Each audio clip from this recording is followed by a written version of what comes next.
Welcome into episode 2 of Bleav and Hills Hoops here on the Bleav Podcast Networks, brought to you by Bet Online. I'm your host, Desmond Johnson from Tobacco Road Sports Radio, joined by my co-host, R.L. Bynum from the Tar Heel Tribune. You can catch us on youtube.com/@Tobacco Road Sports Radio for the video portion of this each week. The audio portion of this, Bleav Podcast Networks, you can find us there. If I'm not mistaken, they're still building our page, so it should be up probably by this time tomorrow, but you can check this out there. Tonight, special guest, one of my favorite players in Carolina history, or one of my favorite teams, actually, and that'll probably be a topic for another day. Tyler Zeller in the house. What's going on, Tyler, man? How you doing?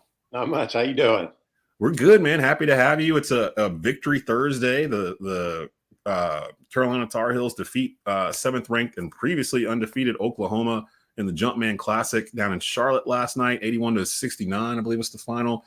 I saw people saying, well, why are they playing here? Why are they playing there? It's kind of de facto home game for Carolina when we play Charlotte, Greensboro, these places. And I just have to mention Duke has lost in both of those places before. I don't know if we really have. But I love the little tidbit there. Yeah, that's what we're about over here at Bleav in Hills Hoops. We can kind of get cut loose a little bit. I was going back and forth with a Duke fan on Facebook last night. He was like, we're playing in Madison Square Garden tonight. Y'all playing in Charlotte. I was like, we just played Madison Square Garden like last week. Like, what are you talking about? I was like, Duke has lost the national championship in Charlotte. They've lost a first-round game in Greensboro. Can you imagine if Carolina lost a national championship game in Charlotte? We'd take some heat for that one for sure. Just implode. Like everything we thought was going to happen if Carolina and Duke ever met in the Final Four, that's what would happen if Carolina lost in the Final Four, Natty, in the state of North Carolina. I can't even wrap my mind around it. Both of these guys, R.L. and Tyler, were in Charlotte last night at the Spectrum Center. They'll give their thoughts on the game, roster players. We're at a point now, gentlemen, where we need to start talking about RJ Davis and All-American status, because this dude has gone off. I just saw a stat where he's the first player, I think, since Tyler Hansborough in 08-09 to lead the Tar Heels in scoring in 7 straight games, which is insane when you think about the people that have come through since 2009 to now, that no one had done that till RJ, and he's just looking really good. I want to give him some props and talk about him. Of course, a look at the career and life of Carolina center Eric Montross, who passed away at the age of 52 this past weekend. Gone too soon, 52 years young. We'll talk about that. Both these gentlemen had interactions with him, of course. Tyler being part of the Carolina family, R.L. reporting on the team. And we'll just go through memories and things that we thought of Eric. And everything I've seen has been so nice in terms of people's interactions with Montross and how he treated people. So we'll go to that too. And that'll lead us to something that Ty and Eric have in common, which is their numbers up in the rafters in the Dean Dome. I get asked so often, how do you get up there? Like, what do you have to do to be up there? And there's different distinctions between what's up there and what's retired or whatever. So we'll explain all that for you too. So we got a loaded show tonight. Let's just get into the thoughts from last night's game. Now, Tyler, I know you were on the Tar Heels radio network calling this game with Jones Angel. How was that? Because I know Jones very close with Eric. You know, Eric was normally the color commentator there, and they sat together for, I can't remember how many years they did it. 8 years, 9 years? 18 years. 18 years. So how was that? And I listened to the first half of it on the radio coming back from the Frank Spencer Classic last night in the car, and you sounded good. And how did it feel calling that game, knowing that Jones and Hubert and the coaching staff were all kind of having to go through this with what occurred with their friend Eric Montross on Sunday? It was a challenge. It just happened to be that I was scheduled. So Marcus Ginyard, Pete Chilcutt, and I have been filling in for Eric Montross, obviously with the hope that he would be back next year or even later this year. So I was scheduled to be at that game anyway. It was a challenge, being friends with Montross and having known him and the great man that he was. It was definitely a challenge. And Jones is phenomenal. He's always first class with the way he carries the show, the way he talks through it all. So part of the reason I agreed to do it was because of how good Jones is. But yeah, last night was very challenging, just getting through the segments with talking about Eric and how the person that he is and what he brought to life and just every interaction he had. So it was definitely a challenge. But, thankfully the game went well. It was fun talking through the game and just enjoying the game as much as we could through the scenario that we were going through. Yeah, today I got a chance to listen to the first segment of the broadcast, and that was an emotional segment for Jones Angel and for Adam Lucas, and they both got emotional about it. I mean, I spoke to Jones about 20 minutes before they went to air and just talked about it with him. And I knew it was going to be a tough broadcast for him, and it certainly was, I'm sure. Well, it sounded really good, and it helped that Carolina pretty much controlled the game from start to finish, and they're starting to come back around to what we expect from Carolina basketball. This is what 2023. Like we've kind of, as a fan base, we've kind of gone through it. Like the highest of highs, the lowest of lows, like the past 5 years or so. Right before COVID. Well, really, I've been on record saying that to me, 2019 was the peak of college basketball up to this point. Because everything since then, COVID and then everything else, NIL, the transfer portal, everything else, it's kind of changed what college basketball is. And it's hard to keep up with teams. And I've always loved college basketball. For me, especially being a Carolina fan since birth, was that I could watch a kid grow. Like I watched Tyler grow from breaking his wrist freshman year to being, what he became senior year.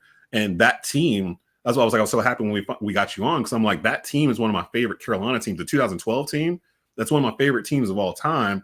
And I keep a list of who are the top Carolina teams in my lifetime that should have won a national championship. And I have you guys at number 3 behind Michael Jordan's 84 team. And to me, that's like the number 1 team that should. Yeah, that's hard to beat that team. Yeah, them. And then I think actually I might have been 2016 team that lost to Novo in the buzzer beater and a natty. And then I have you guys right there at number 3. And it's weird that the number 1 and number 3 were all affected by an injury to the point guard, wrist injury, broken wrist right there towards the end of the year, and it kind of affected everything. So we really felt like we had a chance to win it. Kentucky was the team that we felt like we matched up really well with, but that would have been the game that I think it would have been a great game. Yeah. I think Kansas obviously we ended up losing to them. It was a tough game, but I felt like we could get over the hump if we'd had Kendall, kind of making everything go. And I'm not saying we would have blown out any of those teams, but we felt really good about beating everybody. And then Kentucky, I felt like was 50-50. It would have been a dogfight. We wanted Kentucky. I remember the fan base. I remember we wanted. That was the year we lost to them too at their place. Yeah. We wanted them again. Yeah. So we were really. We were up 1 with like 30 seconds. We turned it over. Yeah, but I mean the beauty of being a fan of North Carolina basketball is that more often than not, you're going to win more than you lose, and you're going to enjoy the good times more than the bad. And I will say, Hubert, watching that game last night and the roster and the way he was working the roster, a couple of things crossed my mind before I turned over to you guys from what you saw on courtside. I had a lot of friends that aren't Carolina fans, but were just watching from afar. And they were like, well, can Hubert coach? Like, he's only playing 6 players and all this other stuff. And in my mind, I'm like, those aren't his players. Like, he didn't really, you know what I mean? Like, he only trusts like 6 of them. It's pretty obvious at this point. He's only playing 6. So, and then when you go to the next year, after they make the run, same thing. He's really only playing 6 or 7 guys. And I started looking at him like, well, most of these guys are left over from the previous regime. Like, Hubert really hasn't had a chance to build a roster of his own yet. This is the first roster Hubert's built that's a Hubert Davis Carolina roster, and it's almost like he took a Dean Smith roster blueprint and had it labeled out in terms of, this is what you need to build a Carolina team. You need a quick point guard that can get off his own shot and can distribute the ball. He's got 2 of those. You need a shooting guard that can get his shot off anywhere at this point. That's RJ at this point. You need kind of like a J.R. Reed type of power forward that can back a guy down, can get his own shot. That looks like it's Harrison Ingram at this point, really a 4 at that point. The 3 needs to be another wing that's kind of long, stringy, can play defense, can shoot threes, can dunk. Usually it's the athletic guy that's in the starting 5. And then you got a center. You got somebody that's back to the basket, can rebound, double-digit rebounds, get you double-doubles. You can play through them. It's Armando. And then he filled in the bench. So, you've got dudes in certain spots that know their roles. In the past 2 years, it felt like people didn't know exactly their role, and they were constantly switching them around. Let's start with you, R.L. Watching this game last night, Carolina wins. I wanted to stress that their defense, they held the Sooners to 69 points, which was a season low, and 40.4% shooting from the floor as a team. and they led pretty much start to finish. What were your thoughts sitting there in Charlotte watching the game and watching the Tar Heels play maybe their most complete game?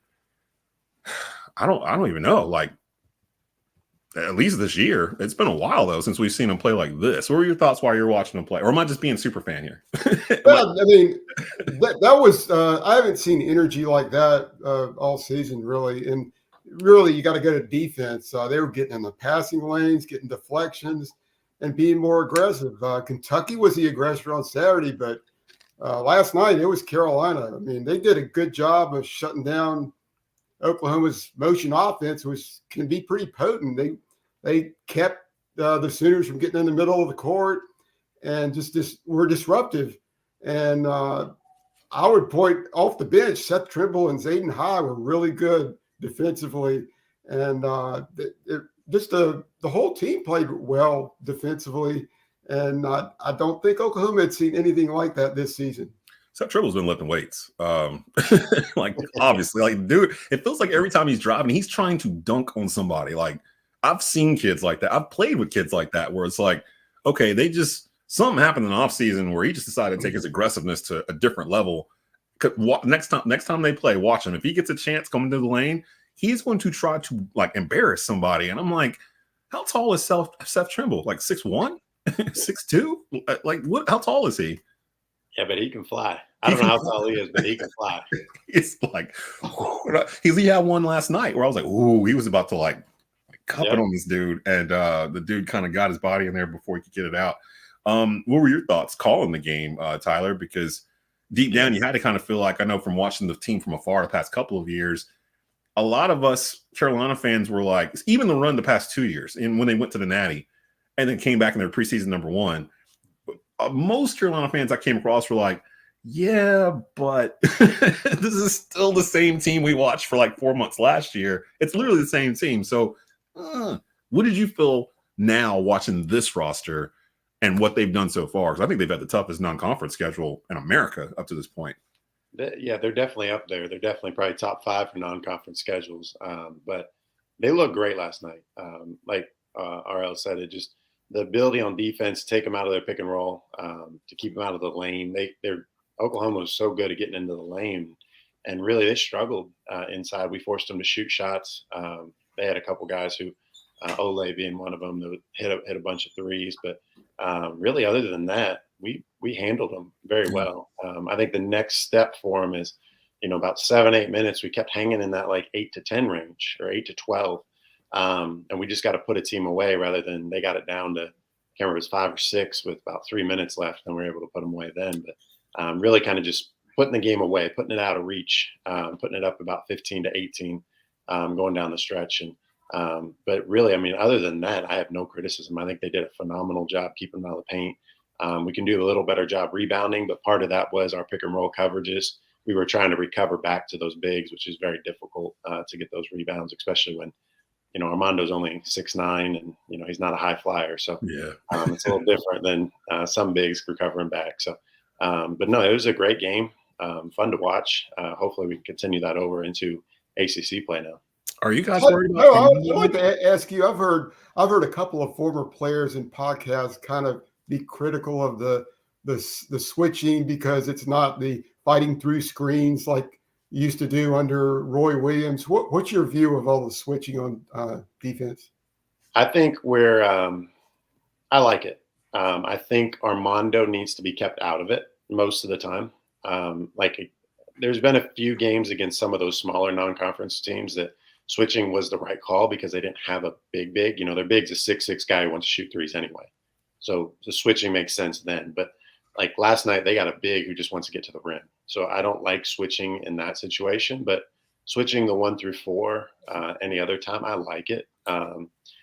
Cadeau comes into question a little bit, RJ a little bit too, if you have a bigger 4 who's going to post up, but usually they can get the guy passed off or double the post and get the ball out. So I think we saw that a little better last night. I think they're continuing to get better and better at that pass off and being able to cover the paint even better as time's going on. Are you guys worried about Armando and his production? Because I see all the talking heads are worried about it, but I don't really feel like worried about, how many touches he gets. And it seems like they're like honed in on he needs to get the ball. He needs to get the ball. And I'm like, they're playing really well. Like, I don't know if he needs to get the ball. I get that they came back, but I don't know. Like, what are your thoughts on this? Because I keep hearing it over and over again that they need to basically force it into to Armando, but they seem to be playing well without having to do that. That's what they were doing last year. Yeah, if this was last season, I would say this is terrible. But this season, there are more offensive weapons out there. So I don't think it necessarily runs through Mondo this season as much as it did last season, and they don't need it to. Hubert Davis said before the season he wants Baycott to dominate, and he's done that some. But I just don't think this team necessarily needs that on a game-by-game basis. Yeah, they're really well built. Like the roster, when you look at it, I love the depth. Some of my favorite Carolina teams from the past were ones where Dean or Roy could go 10, 11 deep. And by the time you got to conference play, he had whittled it down to a hard 8, hard 9. But you kind of knew if something happened to one of those guys, you knew you had another 2 guys over here that could play if need be. And it feels like he's built that because you've got dudes like Jalen Winters and Paxton Wojcik that are coming off the bench now, but they know they have certain specific defined roles when they're coming into the game. They know what they're doing. Everything seems to fit. And that's weird for me as a fan to watch it because I'm used to it not fitting in the past couple of years. So when I watch it, it's almost like putting on an old pair of slippers. Like, this is okay. This is what I remember from when I was 6, when I was 14, when I was 20, when I was 30. Like, this kind of feels like Carolina basketball. And kudos to Hubert because Hubert kind of went, this is not the most forgiving fan base in America. And for him to go through being, a half away from winning a national championship as a rookie head coach, coming in behind a legend like Roy Williams, to go through what they had to go through last year and miss the tournament entirely, to hit the portal and to rebuild this team into what he felt like would be the best option. It's just amazing to me what they've done. They weren't even picking Carolina to win the ACC, but from what I've seen so far, I think they have a great shot to win the ACC. I know Duke won last night too. They beat Baylor, a good win at Duke North, which is basically Madison Square Garden. I'm going to pick on Duke a lot in this podcast. I think we're both good with it. But no, I don't know. They seem deep too, but it feels like we're all in this new era where the one and done Duke type teams that they were having, they're not going to necessarily have those anymore. Shire's going to bring in some dudes, some 5-star kids, and he's already been doing that. But he's going to filter it with grad students and experience, and it's going to be an older team than what K had the last probably decade that he was coaching. So Carolina, Duke, Virginia's always got that defense and sniffing around. I see Clemson, Miami. Those seem to be the heavyweights this year, but I think Carolina's going to have a whole lot more to say than what people thought at the beginning of the year. RJ Davis in this game, 23 points, 5 of 9 from 3, led Carolina in scoring for the 7th consecutive game. I was saying earlier before we got on, I saw that RJ, or maybe it was right at the beginning when we got on, RJ's the first player since Tyler Hansborough in 2008-2009 season to lead Carolina in scoring for 7 consecutive games. So that's been 5 seasons now where it's the first time it's happened. Carolina moves to 8-3 overall. The Sooners dropped to 10-1. Thoughts on RJ? He's also the first one before this game to have 26 or more points in 5 straight games since Charlie Scott. I heard that on the call last night too, and I was like, man, so Charlie Scott. So no one's done that in 40 years? Yeah, I don't know the exact year, but it was the 70s. So yeah, that's 50 years. Yes, that's crazy. If you think all the scores have come through Carolina. Thoughts on RJ from what you remember freshman year, RJ Davis coming in to where he's at right now? I remember Dean used to always say the biggest leap for college basketball players typically the summer between freshman and sophomore year. But it feels like RJ had his leap between sophomore and junior year. And now he's carried that on into this year where it feels like this is not Armando's team. This is RJ's team and Armando's on it. Like, am I wrong in that assessment, or how does that feel for you guys? I'd agree with that. I think, Caleb Love was phenomenal for us, especially back in the championship run. Last year, the team just was different dynamics. But I feel like RJ is benefiting from Caleb had the ball a lot. So now without Caleb, there's a lot more time for him to have it. But RJ plays so well off the ball, and Cadeau wants to pass so much. So it just fits really, really well. Sometimes RJ doesn't have to create as much for himself. He can just catch and shoot. Yeah. Something he hasn't had in the past as much. So, and then with Armando, I think he needs to get the touches, but he needs to stop turning the ball over on the double teams. But more than that, I think if he can just be content, he did it one time, the late Ingram 3. He just took one dribble, saw the double team, and threw it straight out. He really wasn't trying to score. He wasn't trying to do anything. He just did a great job seeing that double team coming and throwing it out. I think RJ, all those guys are benefiting from him getting the ball, so much attention being on him. And then RJ now is making, the 1-3 he made, it was a desperation 3 at the end of the clock, but it was a step back. The guy's in his face and nailed it. That's RJ. And then, they were making the run late. RJ hits that 3. So, he really is carrying our team. He's hitting those threes in big moments, and he's doing a phenomenal job for us. Yeah, like you said, when the lead was down to 5, RJ made the big 3, and that really helped fend them off. But he's just doing so many. There was one play midway through the second half. I think RJ was on the opposite baseline, and he sprinted down the court and swiped the ball away from Rivaldo Soares. Yeah, I'm pronouncing that correctly. And that was just amazing, the hustle down the court, and it's just so impressive. And he's elevated his game from last season. He's a 3-level scorer, and then he doesn't have to distribute. But last night, 5 assists, no turnovers. That's impressive. And and that's on top of Oklahoma double teaming him for the last 16 minutes. Every they chased a double team and made him throw it out.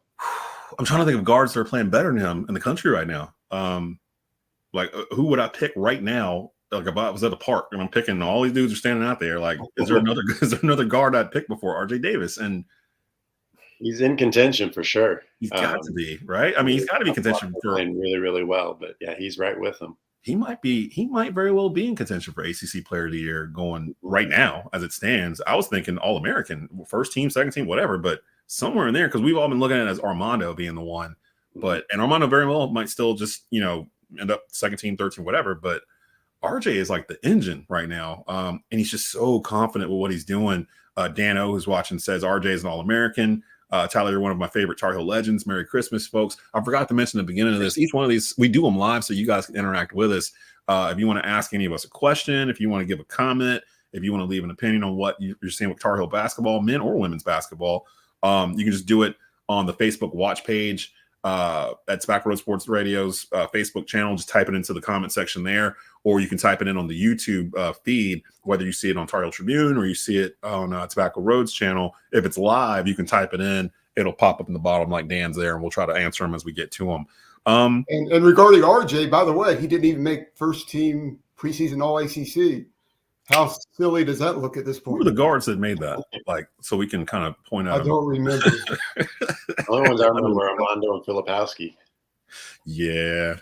See, and I ain't got a problem with Flip. Like I saw a little bit of Duke Virginia's ACC championship game. I was on press row last year because it was in Greensboro Coliseum.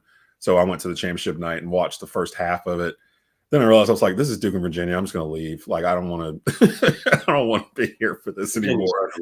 They're good. Yeah, it hurt too much. Like, but I saw Kyle up close. He's pretty good. I got to admit, Filipowski's pretty good.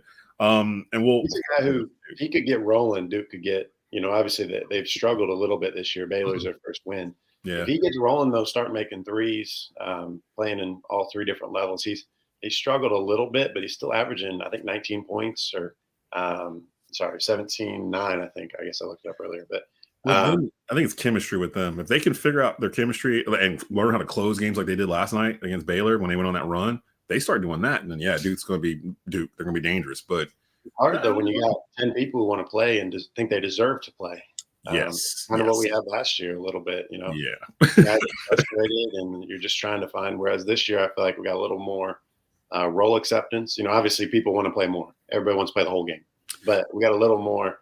Everybody kind of knows their role, knows when they're going to get in and all that. So I kind of feel like too, it's almost like it's not almost even important who starts for Carolina. It's almost more important who finishes the game. Like, because a lot of times you'll see Seth Trimble's out there at the end of the game, or he'll have a 3-guard lineup out there with Cadeau, Davis, and Trimble at the end of the game, with Baycott running around and probably Ingram like out there. Like, that's usually who he ends the game with, which is fine. Like I said, I don't know what Seth Trimble did over the offseason, but he clearly was lifting weights, so he's way more athletic than he was. I know that JP Dakota was his cousin. He's got it in his blood, all that stuff, but he's starting to look like him a little bit. And then Cadeau, I did not expect him to start this early. I was perfectly fine if he didn't, but once he put him into the starting lineup, I think that's when they really took off. Like, they really started to figure out how to do this and go and run this Carolina fast break and all this other stuff that they've got going on. But we'll keep a RJ Davis watch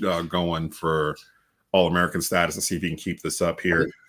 I think ACC at the end of the game, Hubert was swapping in offense for defense, Trimble and Cadeau.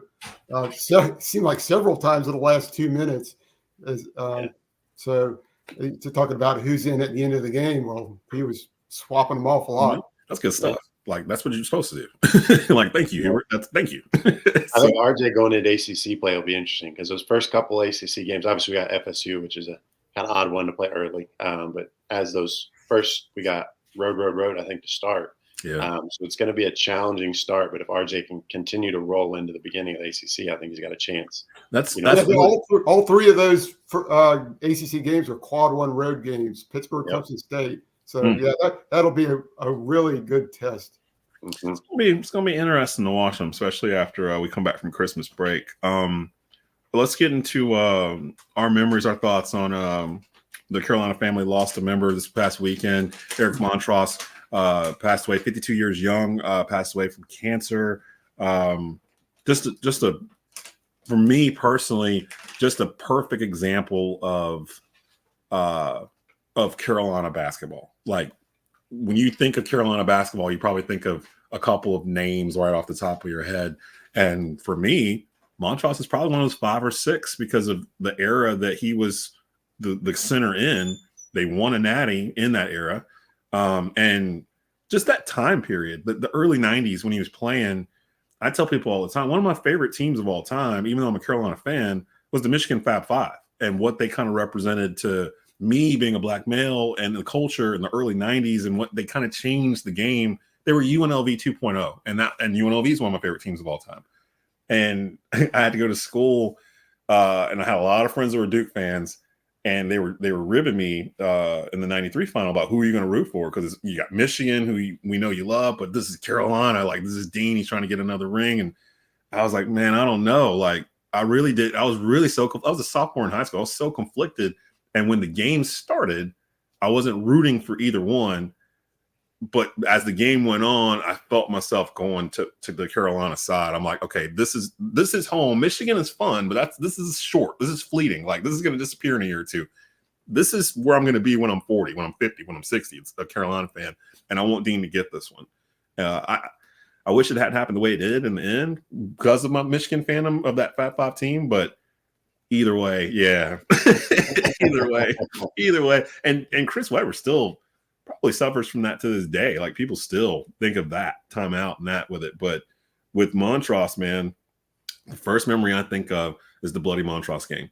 Like, literally, my mind immediately flips to 92, Carolina Duke. This is like peak Carolina Duke. You get Leitner, Hurley, Grant Hill, Thomas Hill. I hated all of you. Couldn't stand, especially Bobby Hurley. Couldn't stand any of you. Like, my friends that were girls had trapper keepers with Christian Leitner on them and stuff. Like, it just so, like, I hated that team. And Montross got hit a couple times in that game. Busted the back of his head. I think he had a cut over his eye or under his eye or something. And there's the iconic shot of him at the free throw line getting ready to shoot. And he's got like some blood dripping down from his face or whatever. I want to say Carolina won that game, if I'm not mistaken.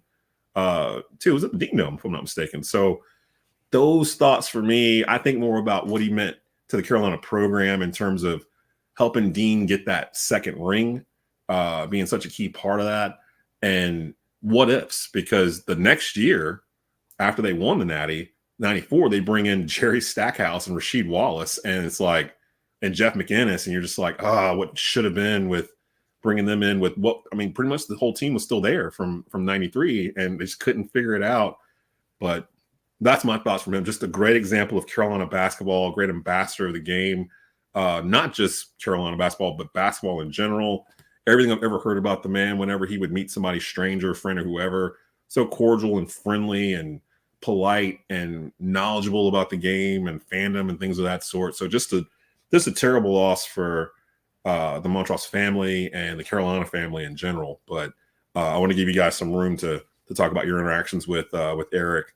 R.L, let's start off with you. Your thoughts on Eric Montross, the player and the person for Carolina. I mean, he's one of the top centers in the Dean Smith era, right up there with James Worthy, Mitch Kupchak, Billy Cunningham, Bob McAdoo, maybe Rusty Clark. His power moves inside were a big part of the 93 national championship run and taking down the Fab Five. And he was just the quintessential Dean Smith center. But I think we would be remiss if we just focused on basketball. Right. Because Andrew Carter on the News Observer wrote poignantly about how Eric developed a relationship with a Durham kid named Jason Clark, who was going through, I think it was stomach cancer. And they forged a relationship. And and that was just shows what a nice guy he was to everybody. I didn't have many interactions with him, but he was always nice to me. And I sat next to him in the East Regional final a couple of years ago because the previous radio team had vacated their position. And I bet Tyler can relate to this as well.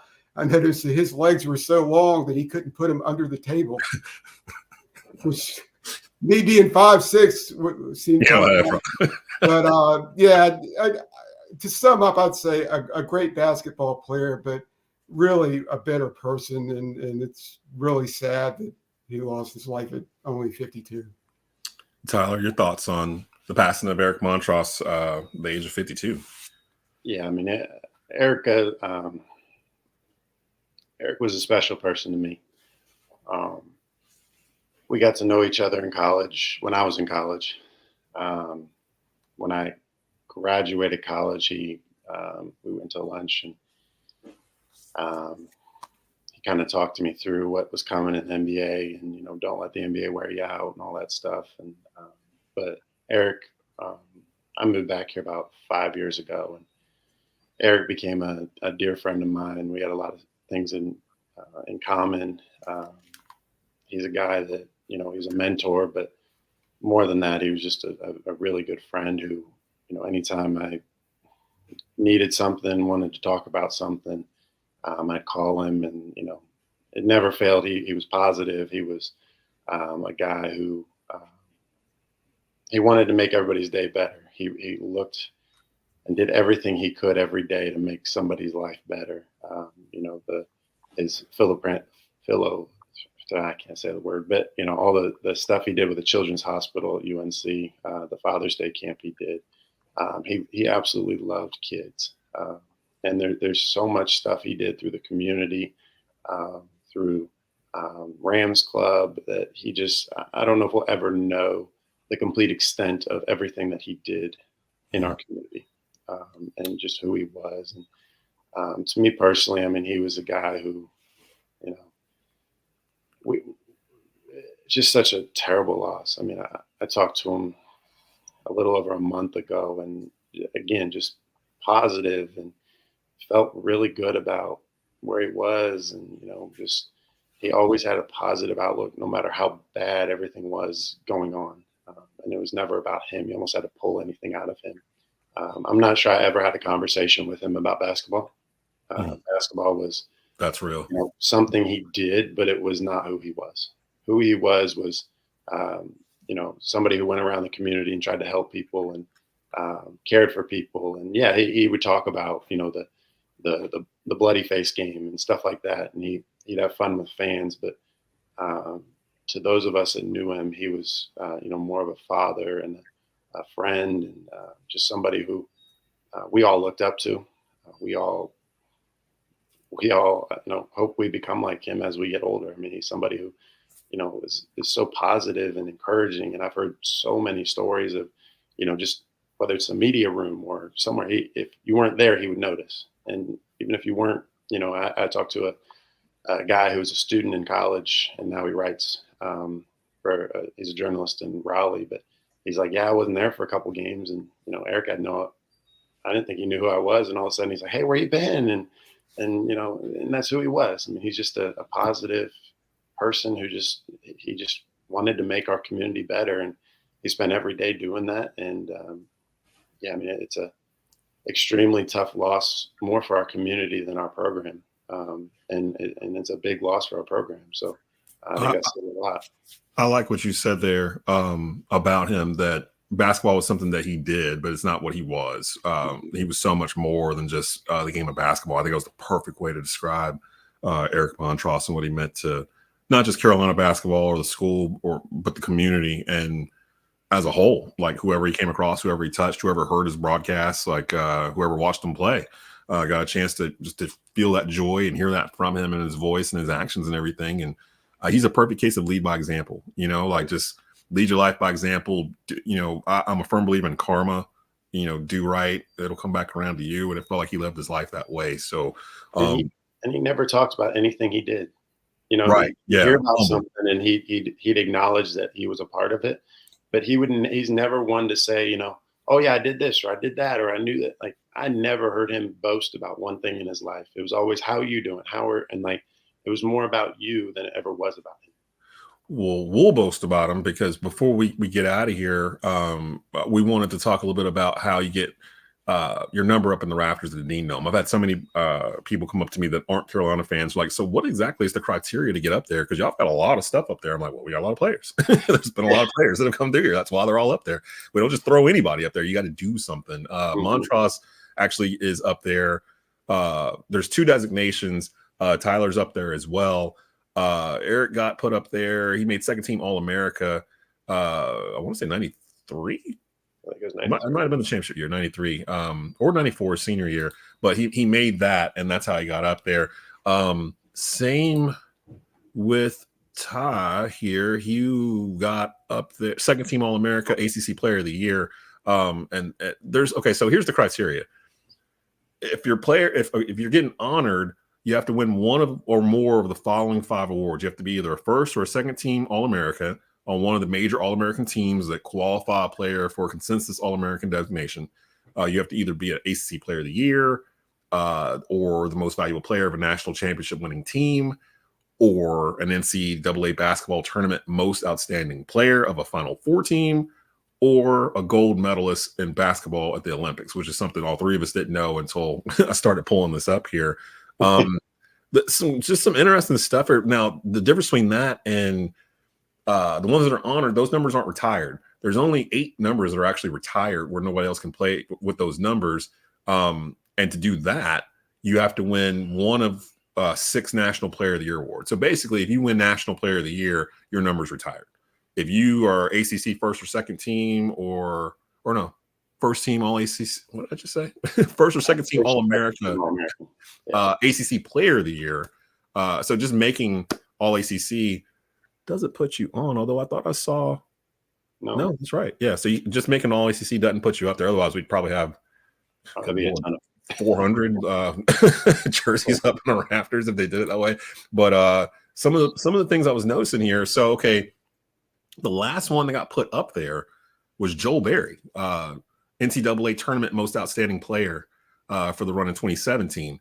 Justin Jackson's up there. He went up right before him because he first team All-America that year, ACC Player of the Year, and he was the MVP of the NCAA championship game. I didn't know that Bryce Johnson's up there. Marcus Page from your team. Harrison Barnes is up there. Tyler Zeller's up there. Harrison was an All-American. Yeah, Harrison was second team All-American and an Olympic gold. When did Harrison Barnes play for the Olympics? It says Olympic gold medal. It was early. Yeah, he did win a gold medal, but I think the second team All-America already had him in. It did. Yeah, it looks like because I see Olympic gold medal in some of these, but I'm like, okay, he played for the Olympics in the NBA when he was like in year 8 or something. So they must be going back and adding There these must in. have been like 1 or 2 people that they were trying to add on that weren't up there that should have been up there. Vince Carter, same way. They got him listed second team All-America, Olympic gold medal. They're really Michael Jordan's listed. There is somebody who only got a gold medal and nothing else.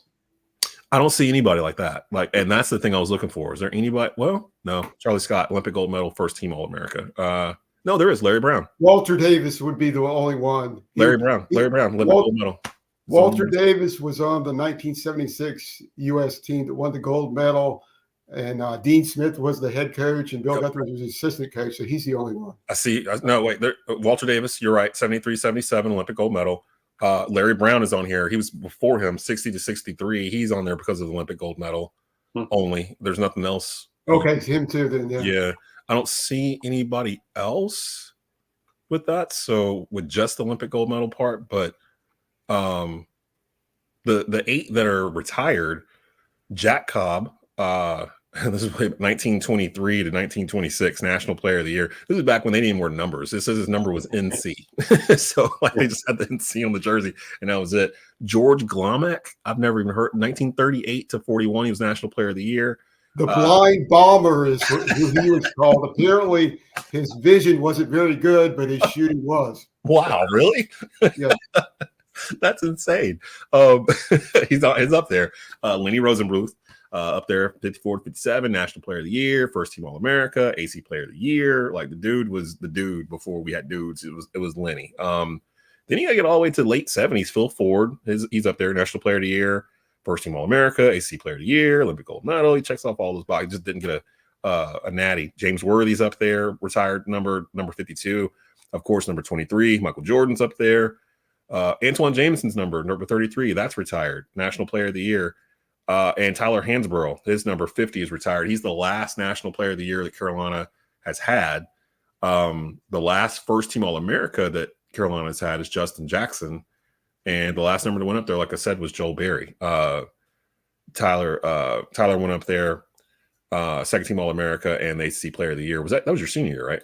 Yeah, 2012. Yeah. So yeah, and Justin Jackson and Tyler are 2 of 4 honored number 44s, along with Dennis Weisick and Larry Miller. You're right. Yeah, there's multiple ones that are honored that were the same number. But yeah, those that's why you'll never see number 20, number 10, number 12, 52, 23, 33, or 50 on a court. Is there anyone on this roster as we get out of here for tonight that can crack this list? So we gotta. Which list? Yeah. I don't know if anybody's into the front row. There's some really good college players right now. You know, RJ, obviously, as well as he's playing, I don't know that he's in the Player of the Year conversation. Yeah, I don't think he's there yet. Yeah. But you can, I mean, we haven't played many ACC games, but possible ACC Player of the Year or sneaking in that second team All-American. I think with the run he's on is, you know, you can say that. Can he continue it as teams start to focus on him more than Armando will be the big question. But yeah, I think he's in that conversation. And obviously Armando's done well enough in the past that ACC Player of the Year is not out for him either. You know, he played well against Florida State. I think, you know, if he starts turning it on again the way he has the past couple of years, you know, you can always have that conversation too. So he's got, I feel bad for him. He's so close. He's ACC Player of the Year, second place. If we win the national championship, he's going up. He's just this close. You just can't get his name up there. It's going to be weird. If it hadn't been for that injury, I think Carolina beats Kansas. Yeah. He's the MOP, and it's all said and done. He probably wouldn't even be here. He probably would have left. You know, if all that happened, his storybook was done and gone. It's going to be weird if the all-time leading rebounder in North Carolina basketball history is not up in the rafters. Like, you know what I mean? Like, it won't feel right. And I see people all the time like, well, he should have all these rebounds. He's been there for a billion years, blah, blah, blah. People forget Armando missed a lot of time with injury and freshman year. He was up and down. It wasn't like he came out averaging 15 rebounds a game from day one and just played for 5 years. And that's why he's got the record. That's one of the conversations. I know Marcus Page on staff now Armando just passed him. It's been about a month ago now in points. And he's like, yeah, took 5 years to get it. And then Armando always hits back with, he goes, it's games, not years. Yeah, it's games, not years. They're basically the same on games. So, there's all kinds of, ribbon and stuff like that in the locker room. But it will be interesting, though, a lot of these stats with the fifth year.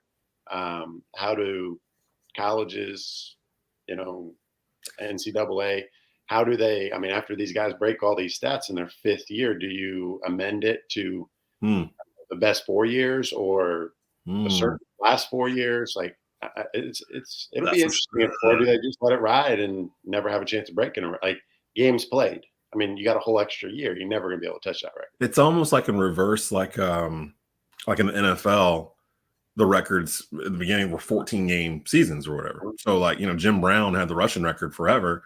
And then they go to 16 games. You get an extra 2 games to do this. And, finally somebody breaks that. And now they're playing 17 games. So it's like, I see Tyreek Hill being mentioned, getting over 2,000 yards and all this stuff. I'm like, well, he's going to get an extra game to get there. And he's already on pace to get there. That's continuing. This is ending. Yeah. Going forward, only get 4. Now, I will say with Bacot, the thing with him, though, he did break the rebounding record last year. No question. Yeah, it's not like he stayed 5 years to get it. Like, he broke it in 4 years. So that, now, no matter how they do it, they'll always have that one. Yeah. Now this year they're making it so far away from everybody, nobody's going to catch him. So, even still, you got to consider that Billy Cunningham only could play 3 varsity seasons, and his average per season and average per game, Mondo's not going to touch that. So you have to take that into account too. Not only 5 seasons, but compared to up until the mid 70s, you could only play 3 because you had a redshirt freshman year, right? Right. Well, you played on the freshman team. Yeah, freshman didn't play. See, that's why R.L. is here, because I wasn't even thinking about that. And that's you got to keep that in mind too. A lot of these dudes only got to play 3 years, really. Some of them, like Jordan, played 3 years and was like top 5 in scoring or whatever it was. Like, you only played 3 years. So, like, it is what it is. But that was always the conversation when Hansbrough started breaking those records. And then, he blew it out of the water at the end. But yeah. But he's doing 3 years though, because he's breaking those guys' record. Well, again, with Bacot, he broke the record in 4. So anything he does after this is just gravy at this point. And you got so many kids from this extra COVID year that are getting this 5th year, where a lot of these schools are going to probably have records that are broken because of it. So I don't know. That's a good question, Tyler. I'm not sure how they're going to do that. They'll probably just be like, whatever. Let's go. Somebody will. They got to wait for it to all play out first. Yeah, exactly. So we're going to go ahead and get out of here. I'm trying to see. Carolina's next game is Friday, December the 29th against Charleston Southern. College of Charleston. It's College of Charleston, and their net ranking is 346. Is it College of Charleston? I thought. They got it as Charleston Southern on the on GoHills.com. Yeah, it's Charleston Southern. Charleston. So they're at home in the Smith Center. To be honest, we may not be back on until they play. And this will get Christmas and everything else going on. So we may be out next week and then back at the beginning of the following week after they've played. Charleston Southern. So we'll have that to discuss, and we'll have some more stuff too. And look for us. I'll have some social media channels built up by the time we do come back around, so you can find us specifically on Twitter or Facebook or Instagram or wherever you may find us. Again, this is Bleav in Hills Hoops. I did not read this. I'm going to read it now. Bleav's going to be mad at me. I was supposed to do it in the first 2 minutes, and I waited to the very end. But a quick read from our sponsors at Bet Online. All the major sports are in action this week with the college football playoffs ready to kick off. Bet Online is your #1 destination for all your sports wagering info, including news for pro football, the NBA, upcoming fights, and NHL games this season. Head to the website today to get in the action and see all the updated odds for the week. Remember to use the promo code Bleav, BLEAV, to receive your 50% welcome bonus on your first deposit. Bet Online, where the game starts. And that's where we'll end this episode of Bleav in Hills Hoops. If you like what you saw, like what you heard, let us know in the comment section on YouTube or at Facebook Watch. We'll be back probably off next week for the holiday. We'll be back after the Charleston Southern game with some more Hills Hoop talk. So for R.L. Bynum, for Tyler Zeller, I'm Desmond Johnson. You've been watching and listening to the Bleav in Hills Hoops podcast here on Bleav Podcast Network, brought to you by Bet Online.